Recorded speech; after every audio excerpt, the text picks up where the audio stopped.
Constituyeron una pareja magnífica.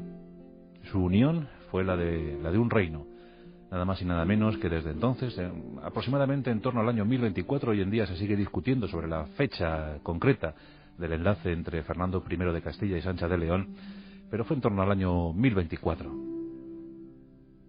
Como digo, desde entonces el pequeño condado de Castilla pasó a ser el reino de Castilla, una corona que daría mucho que hablar a lo largo de toda la Edad Media hispana. Fue una boda muy elegante celebrada en los territorios leoneses, una pareja que, si bien se unió forzosamente por los compromisos políticos, no tardaron en quedar prendados el uno del otro. Fernando I era un rey muy piadoso, Sancha era una reina muy culta, muy exquisita, muy amante de la estética.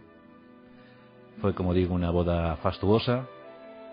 Como anécdota se puede contar que el propio rey Fernando se unió al coro de la iglesia para elevar cánticos al cielo, cánticos por el bien y por el favorecimiento de esa unión tan fundamental para nuestra historia.